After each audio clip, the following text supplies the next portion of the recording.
Kiedy wyjechałam z Polski, myślałam, że z czasem moja polskość będzie coraz mniej obecna w moim życiu. A stało się zupełnie odwrotnie. Ostatnio wstawiłam taki filmik, jakie rzeczy przejęłam od Amerykanów, w sensie zwyczaje i tego typu rzeczy, ale jest jeszcze jakby druga strona tej historii i pomyślałam, że zrobię właśnie taki vlog o tym, a przy okazji oczywiście zabieram Was ze sobą na moje kilka kolejnych dni.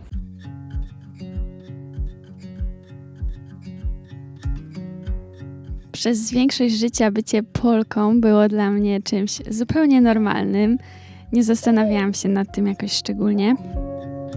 Język, kultura, tradycje, wszystko to było częścią mojego życia i nigdy nie myślałam o tym, że kiedyś mogłoby mi tego zabraknąć. Właśnie kiedy byłam młodsza, wydawało mi się, że w innych krajach życie jest lepsze, że mają coś, czego w Polsce brakuje. I dopiero później zrozumiałam, że bardzo łatwo idealizować miejsca, których tak naprawdę się nie zna.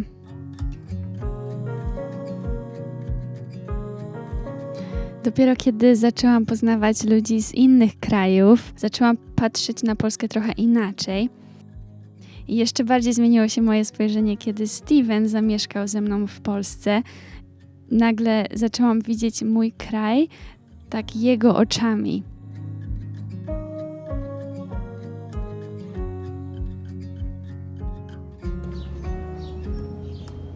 I rzeczy, które były dla mnie zwyczajne, dla niego były czymś nowym i takim wyjątkowym. I wtedy zaczęłam się tak zastanawiać, że może faktycznie mamy w Polsce wiele rzeczy, których nie doceniamy, dopóki nie zobaczymy ich z innej perspektywy. A kiedy później przeprowadziliśmy się do Stanów, to uczucie jeszcze bardziej się pogłębiło. I zaczęłam jeszcze bardziej doceniać to, skąd pochodzę i po prostu nie chciałam zgubić jakby moich korzeni. Na przykład pamiętam, że kiedyś bardzo przejmowałam się moim angielskim i moim akcentem. Chciałam mówić idealnie i trochę tam się wstydziłam tego, że słychać, że nie jestem stąd. A dzisiaj jest zupełnie inaczej. Lubię właśnie, kiedy ktoś słyszy mój akcent i pyta mnie, skąd jestem. I wtedy z dumą tak mogę powiedzieć, że jestem z Polski. I zwykle ludzie tutaj mają takie pozytywne mniemanie o Polsce.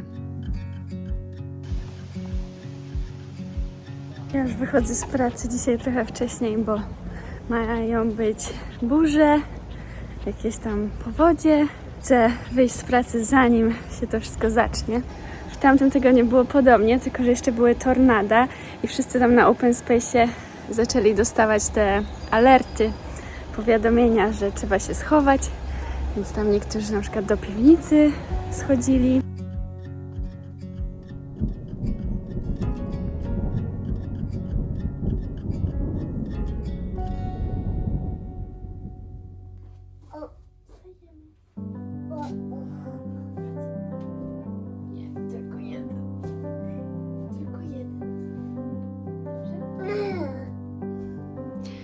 Wiele rzeczy też zmieniło się w moim myśleniu, odkąd zostałam mamą.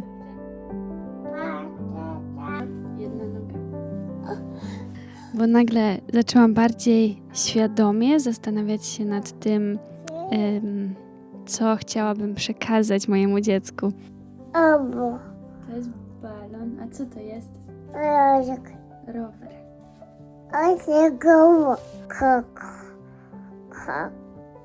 To jest autobus. Zaczęłam właśnie wtedy myśleć o tym, jak ważne jest dla mnie, żeby znała moje korzenie i jakby skąd pochodzi jej mama. No i w połowie skąd ona pochodzi. Dać jeden chcesz? Chcesz jeszcze jeden? Tak? To pokaż więcej. Dobrze. Cierpliwości. Cierpliwe ręce. Cierpliwe ręce, dobrze.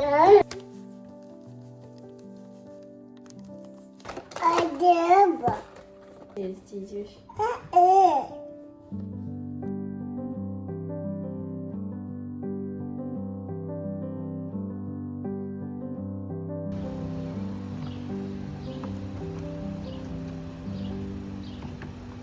Jest już później, my jesteśmy po pracy i jedziemy. Jest taka super pogoda, że nie jest ani za gorąco, ani za zimno, więc jedziemy na mały spacer.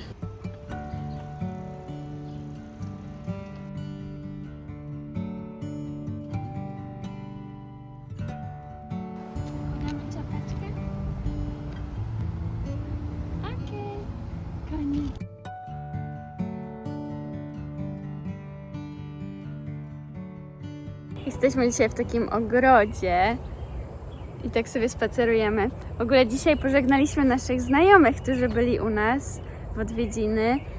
Już wracają do Polski.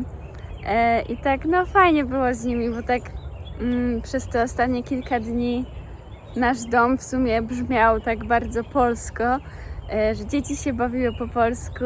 No i tak fajnie mi się zrobiło, że było słychać ten język po prostu w domu. Tak sobie uświadomiłam, że odkąd pojawiła się Kornelia w sumie,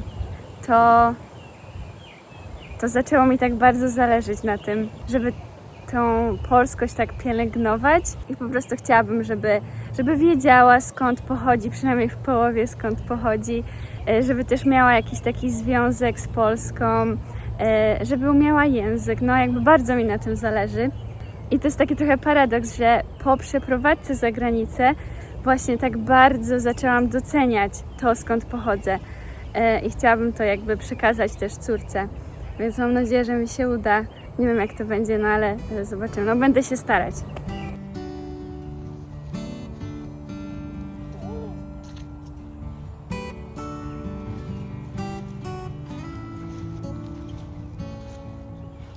I w związku z tym staram się robić wszystko, co mogę, żeby język polski i polska kultura były po prostu częścią naszej codzienności.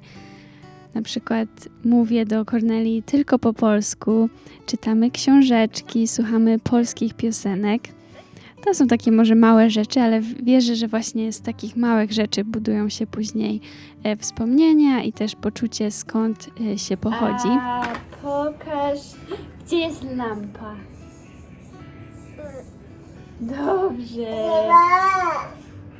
To są uszy. Ale też jednocześnie zależy nam, żeby poznawała kulturę, w której dorasta, tak? Czyli chcemy, żeby czuła się dobrze i w Stanach, no i w Polsce. Więc mam nadzieję, że dzięki temu będzie się czuła jakby częścią obu tych światów.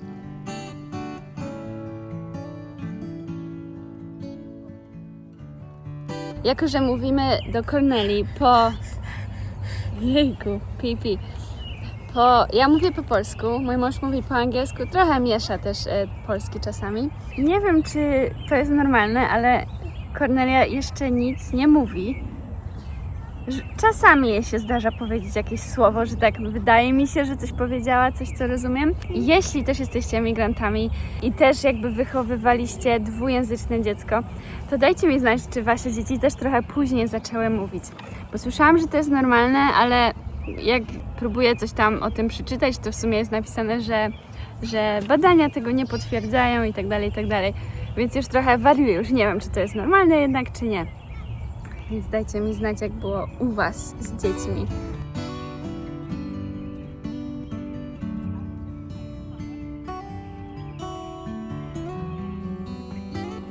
I mam takie małe marzenie. Jeśli będziemy mieć więcej dzieci, to chciałabym, żeby rozmawiały ze sobą po polsku. To, nie wiem, czy to mi się uda, ale bardzo bym chciała, żeby właśnie ten język był takim naszym językiem w domu w Stanach. Daj rękę.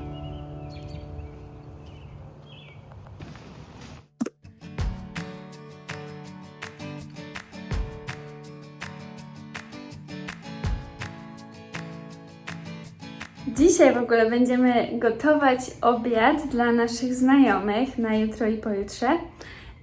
Bo tutaj jest tak, że przynajmniej w naszym kościele jest tak, że jeśli ktoś na przykład jest akurat w jakiejś potrzebie albo nie wiem, ma jakieś problemy zdrowotne lub urodziło im się na przykład dziecko, to wtedy zapisujemy się na taki meal train, czyli pociąg posiłków, nie wiem jak to nazwać. pociąg posiłków. W sumie nawet dobrze to brzmi. I jeśli chcesz, to możesz się zapisać na daną datę i się jakby zobowiązujesz, że ugotujesz tej osobie, tej rodzinie obiad. I naszym znajomym się urodziło dziecko i właśnie będziemy im gotować obiad. Robimy dzisiaj pulpety takie szwedzkie.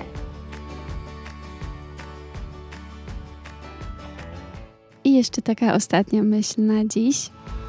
Im dłużej mieszkam w Stanach, tym bardziej utwierdzam się w tym, że można naprawdę doceniać 2 miejsca jednocześnie. Coraz bardziej doceniam to, że jestem Polką, ale też są rzeczy, które bardzo lubię w naszym życiu tutaj. Na przykład właśnie ta nasza społeczność. Bo jak urodziła się Kornelia, to my też dostawaliśmy obiadki przez, nie wiem, prawie 2 miesiące chyba. I dzisiaj możemy zrobić to samo dla kogoś innego. I właśnie bardzo mi się to podoba, że jesteśmy częścią takiej społeczności.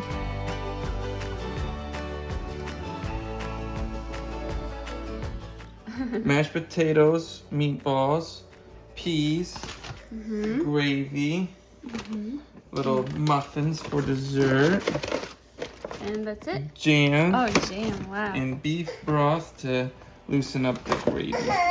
Okay. Jedziemy do znajomych im to podrzucić.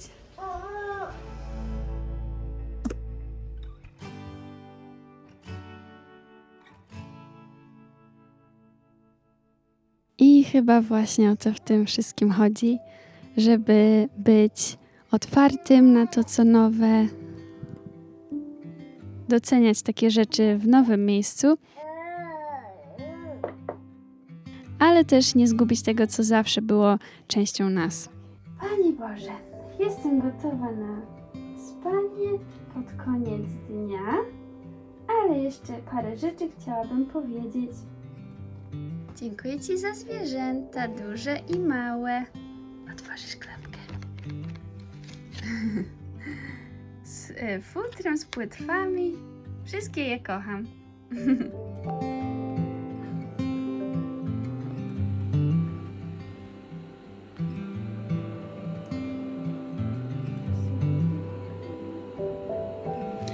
I jak zwykle dziękuję za oglądanie i widzimy się w kolejnym vlogu. Bye!